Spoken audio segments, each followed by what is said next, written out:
Excellent. Abordons maintenant le rôle des forces de sécurité en République démocratique du Congo, FARDC et autres, un pilier fondamental mais fragile dans la gestion du conflit à l'Est. Les forces de sécurité en RDC, entre missions et défis. 1. Congo-Kinshasa FARDC, Forces armées de la République démocratique du Congo. Punaise mission officielle. Rassurer la défense du territoire national. Lutter contre les groupes armés nationaux et étrangers. Participer aux opérations de maintien de la paix, à l'intérieur et parfois à l'extérieur du pays. 6 avertissements principaux défis. Défis description. Sous-équipement manque d'armes modernes, de véhicules, de munitions et de moyens de communication. Formation inadéquate, faible préparation au combat en zone montagneuse ou contre-insurrectionnelle. Corruption interne, solde non versé, détournement logistique, pillage. Indiscipline, exaction contre les civils, viols, vols, désertion fréquente.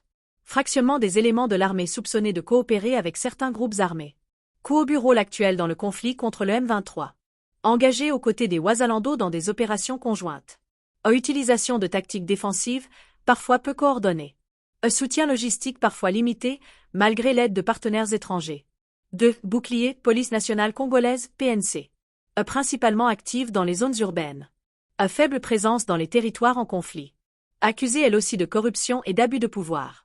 Moins impliquée directement dans les combats contre les groupes armés, mais cruciale pour la sécurité civile.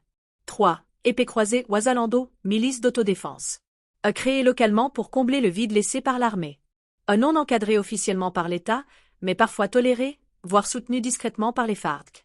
Motivée par le patriotisme, mais aussi des logiques communautaires, ce qui pose des risques de dérives ethniques. Accusées elles aussi de commettre des exactions sur les populations civiles ou de monopoliser les ressources locales. 4. Globe sur la zone méridienne, forces régionales et internationales. MONUSCO, mission de l'ONU.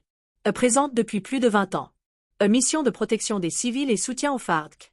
Critiquée pour son inefficacité à protéger les civils et à désarmer les groupes armés. EACRF, force régionale de la Communauté d'Afrique de l'Est. Déployée en 2022 à 2023. Accusée de manque d'engagement militaire réel contre le M23. Retrait progressif en 2024 sous pression de Kinshasa. Flèche dans le sens contraire des aiguilles d'une montre, cycle de dépendance et fragmentation. La faiblesse des FARDC a engendré une dépendance aux milices, Wazalando, ce qui fragmente le monopole de l'État sur la violence légitime, tout en réduisant la confiance des populations dans l'armée régulière. Coche épaisse blanche, piste de renforcement. Action objectif. Réformer la chaîne de commandement, lutter contre la corruption et améliorer l'efficacité.